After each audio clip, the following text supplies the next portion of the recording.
Sir ಈಗ ನೀವು ಹೇಳಿದ್ರಿ ಮನೆಯಲ್ಲಿ 2 ಲಕ್ಷಕ್ಕಿಂತ ಜಾಸ್ತಿ ಕ್ಯಾಶ್ ಇಟ್ಕೊಳಂಗಿಲ್ಲ ಅಂತ. ಯಾರ್ದೋ ಒಬ್ರು ಮನೆಯಲ್ಲಿ ಅವ್ರ ಲಾಕರಲ್ಲಿ 2 ಲಕ್ಷಕ್ಕಿಂತ ಜಾಸ್ತಿ ಕ್ಯಾಶ್ ಇದೆ ಅಂತ ಗೌರ್ಮೆಂಟ್ಗೆ ಹೆಂಗ್ ಗೊತ್ತಾಗುತ್ತೆ?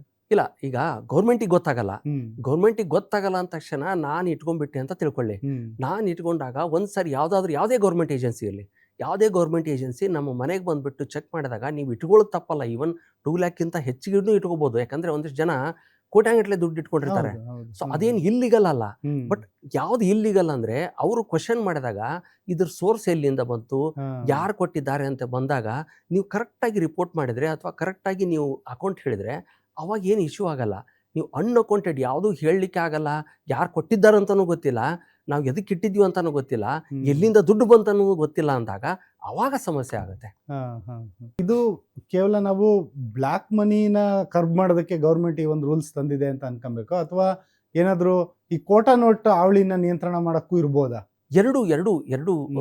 ಉದ್ದೇಶ ಇರುತ್ತೆ. ಒಂದು, ಹ್ಮ್. ಕೋಟಾ ನೋಟಿಂದ ಆ ಮನುಷ್ಯ ಯಾವನು ಅದನ್ನ ಯೂಸ್ ಮಾಡ್ತಿರ್ತಾನೆ ಅಥವಾ ಯಾವನು ಅದನ್ನ ಪ್ರೊಡ್ಯೂಸ್ ಮಾಡ್ತಿರ್ತಾನಲ್ಲ, ಅದರಿಂದ ಅವನಿಗೆ ಲಾಭ ಆಗ್ಬೋದು. ಬಟ್ ದೇಶಕ್ಕೆ ದೊಡ್ಡ ಒಂದು ಅನಾಹುತ ಆಗುತ್ತೆ ಫೈನಾನ್ಷಿಯಲಿ. ಹೌದು. ಅದನ್ನ ಕರ್ಬ್ ಮಾಡ್ಲಿಕ್ಕೇನೆ ಇದನ್ನ ತಂದಿರೋದು. ಅದ್ರ ಜೊತೆಗೆ ಈ ಇಲ್ಲಿಗಲ್ ಟ್ರಾನ್ಸಾಕ್ಷನ್, ಈ ಕ್ಯಾಶ್ ಟ್ರಾನ್ಸಾಕ್ಷನ್ನು ಯಾರ್ಯಾರು ಏನೋ ಟ್ಯಾಕ್ಸ್ ಅವಾಯ್ಡ್ ಮಾಡಲಿಕ್ಕೆ ಈ ನಮ್ಮ ಇಂಡಿಯಾದಲ್ಲಿ ಎಸ್ಪೆಷಲಿ ಮೈಂಡ್ ಸೆಟ್ ಹೇಗಿದೆ ಅಂದರೆ, ಹ್ಮ್. ಯಾವುದೇ ರೀತಿಯಾಗಲಿ ನಾವು ಟ್ಯಾಕ್ಸನ್ನು ಅವಾಯ್ಡ್ ಮಾಡ್ಲಿಕ್ಕೆ ನೋಡ್ತೀವಿ.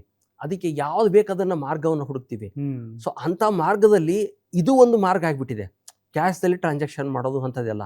ಕ್ಯಾಶಲ್ಲಿ ಟ್ರಾನ್ಸಾಕ್ಷನ್ ಮಾಡುವಾಗ ಒಂದು ಇತಿಮಿತಿಯಿಂದ ಮಾಡಿದರೆ ಒಳ್ಳೆಯದು. ಹ್ಮ್. ಇತಿಮಿತಿ ಮೀರಿಬಿಟ್ಟು ನೀವೇನಾದರೂ ಮಾಡಿದರೆ ನೀವು ಸಿಕ್ಕಾಕೊಳ್ಳೋ ಚಾನ್ಸಸ್ ತುಂಬ ಇರುತ್ತೆ. ಸರ್, ನಮ್ಮ ಇಂಡಿಯನ್ ಮೈಂಡ್ ಸೆಟ್ ನಿಮ್ಗೂ ಚೆನ್ನಾಗಿ ಗೊತ್ತು. ಏನಂದ್ರೆ ನಮ್ಮ ಅಕೌಂಟಲ್ಲಿ ಎಷ್ಟೇ ದುಡ್ಡಿರಲಿ, ನಮ್ಮ ಜೋಬಲ್ಲಿ ಕ್ಯಾಶ್ ಇರಬೇಕು, ಮನೆಯಲ್ಲಿ ಒಂದು ಸ್ವಲ್ಪ ಕ್ಯಾಶ್ ಇರಬೇಕು. ಅಂದ್ರೆ ಆ ಕ್ಯಾಶ್ ಇದ್ರೆ ಮನೇಲಿ ಒಂಥರ ಲಕ್ಷ್ಮಿ ಇದೆ ಅನ್ನೋ ಥರ ಕಳೆ.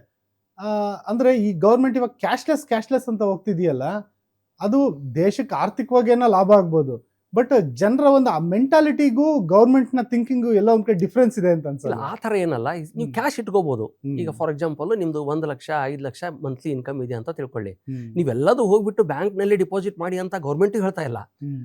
ನೀವು ಬೇಕಾದರೆ ಕ್ಯಾಶನ್ನು ಸೇವಿಂಗ್ಸ್ ಅಕೌಂಟಲ್ಲಿ ಇಡ್ಬೋದು. ಹ್ಮ್. ಬಟ್ ಆ ಇಟ್ಟಾಗ ಅದ್ರ ಅಕೌಂಟೆಡ್ ಇರ್ಬೇಕು. ಅಂದರೆ ನಿಮ್ಗೆ ಎಲ್ಲಿಂದ ಬಂತು, ಹೇಗೆ ಬಂತು ಅನ್ನೋದು ನಿಮ್ಗೆ ಸೋರ್ಸ್ ಗೊತ್ತಿರಬೇಕು. ಹ್ಮ್. ಇಲ್ಲಿಗಲ್ ಕ್ಯಾಶ್ ಟ್ರಾನ್ಸಾಕ್ಷನ್ ಅನ್ನು ಅವಾಯ್ಡ್ ಮಾಡ್ಲಿಕ್ಕೆ ಹೇಳ್ತಾ ಇದೆ ಗೌರ್ಮೆಂಟು. ಹ್ಮ್. ನೀವು ನಿಮ್ಮ ಸೇವಿಂಗ್ಸ್ ಅಕೌಂಟ್, ಈಗ ನಿಮ್ಮ ಸ್ಯಾಲ್ರಿ ಬಂತಂತ ತಿಳ್ಕೊಳ್ಳಿ, 1 ಲಕ್ಷ 2 ಲಕ್ಷ ಬಂತಂತ ತಿಳ್ಕೊಳ್ಳಿ.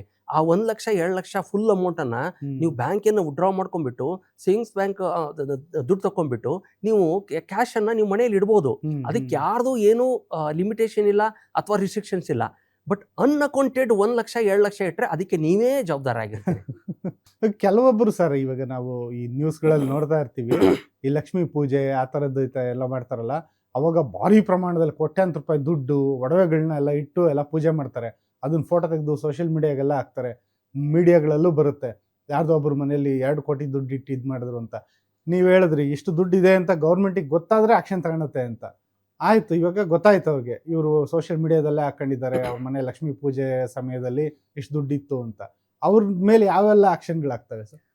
ಅವಾಗ ಆಕ್ಷನ್ ಅಂದರೆ ಒಂದು, ಅವ್ರಿಗೆ ಕ್ವಶನ್ ಕೇಳ್ತಾರೆ, ಇದು ಸೋರ್ಸ್ ಆಫ್ ಕ್ಯಾಶ್ ಎಲ್ಲಿಂದ ಬಂತಂತ. ಅವ್ರದ್ದು ಅಕೌಂಟೆಡ್ ಕ್ಯಾಶ್ ಇದ್ರೆ, ಅವ್ರದ್ದು ಇನ್ಕಮ್, ಬಿಸ್ನೆಸ್ ಇನ್ಕಮಿಂದ ಅಥವಾ ತಮ್ಮ ಸ್ಯಾಲ್ರಿ ಇನ್ಕಮಿಂದ ಇರುವಂಥ ದುಡ್ಡನ್ನು ಅಲ್ಲಿ ಅಕೌಂಟೆಡ್ ದುಡ್ಡು ಇತ್ತಂದರೆ ಎಷ್ಟೇ ದುಡ್ಡು ಇರಲಿ ಅದಕ್ಕೇನು ಯಾವುದೇ ಒಂದು ತಕರಾರಿಲ್ಲ ಗೌರ್ಮೆಂಟದ್ದು. ನೀವು ಅನ್ಅಕೌಂಟೆಡ್, ನೀವು ಹೇಳಲಿಕ್ಕೆ ಆಗಲಿಲ್ಲ ಯಾರಿಂದ ದುಡ್ಡು ಬಂದಿದೆ, ಯಾಕೆ ಬಂದಿದೆ, ಯಾಕೆ ಮನೆಯಲ್ಲಿ ಇಟ್ಟಿದ್ದೀರಾ, ಸೇವಿಂಗ್ಸ್ ಅಕೌಂಟ್ದಲ್ಲಿ ಇಡೋ ಬದಲು ನಿಮ್ಮ ಕ್ಯಾಶ್ ರೂಪದಲ್ಲಿ ಯಾಕೆ ಇಟ್ಟಿದ್ದೀರಾ ಅಂತ ನೀವು ಹೇಳಲಿಕ್ಕೆ ನಿಮಗೆ ಒಂದು ಸರಿಯಾದ ಕಾರಣ ಇಲ್ಲ ಅಥವಾ ವ್ಯಾಲಿಡ್ ರೀಸನ್ಸ್ ನೀವು ಕೊಡಲ್ಲ ಅಂದರೆ ಅವಾಗ ಮಾತ್ರ ತೊಂದರೆ ಆಗುತ್ತೆ. ಅಂದ್ರೆ ಆ ನೋಟಿಸ್ಗೆ ಕರೆಕ್ಟಾಗಿ ರೀಸನಬಲ್ ಸೋರ್ಸ್ ಎಲ್ಲಿಂದ ಬಂತು ಅನ್ನೋದು ನಿಮಗೆ ಗ್ಯಾರಂಟಿ ಹೇಳಲಿಕ್ಕೆ ಒಂದು ಸೋರ್ಸ್ ಇರಬೇಕು, ಪ್ರೂಫ್ ಇರಬೇಕು. ಅಂದ್ರೆ ಅದು ಅಕ್ರಮವಾಗಿ ಸಂಪಾದನೆ ಮಾಡಿದ ಹಣ ಅಲ್ಲ ಅಂತ. ಕರೆಕ್ಟ್. ಅದನ್ನೇ ಗೌರ್ಮೆಂಟ್ ಮಾಡ್ತಾ ಇರೋದು. ಅಕ್ರಮವಾದಂಥ ಕ್ಯಾಶನ್ನ ಅಥವಾ ಅಕ್ರಮವಾದಂಥ ಟ್ರಾನ್ಸಾಕ್ಷನ್ಗಳನ್ನ ಅವಾಯ್ಡ್ ಮಾಡ್ಲಿಕ್ಕೇನೆ ಈ ರೂಲ್ಸ್ ಅಂಡ್ ರೆಗ್ಯುಲೇಷನ್ ತಂದಿರೋದು. ನಿಮ್ಮೂರಿನಿಂದ ವಿಶ್ವ ಮಟ್ಟದವರೆಗೆ ರಾಜಕೀಯ, ಸಿನಿಮಾ, ಸ್ಪೋರ್ಟ್ಸ್ ಯಾವ ಸುದ್ದಿಯೂ ಮಿಸ್ ಆಗಲ್ಲ. ಬರೀ ಸುದ್ದಿಯಷ್ಟೇ ಅಲ್ಲ, ಜೊತೆಯಲ್ಲೇ ಇರುತ್ತೆ ವಿಶ್ಲೇಷಣೆ. ಗ್ಯಾರಂಟಿ ನ್ಯೂಸ್ ನ ಸಬ್ಸ್ಕ್ರೈಬ್ ಮಾಡಿ, ಫಾಲೋ ಮಾಡಿ, ಕ್ಷಣ ಕ್ಷಣದ ಅಪ್ಡೇಟ್ಸ್ ಪಡೆಯಿರಿ.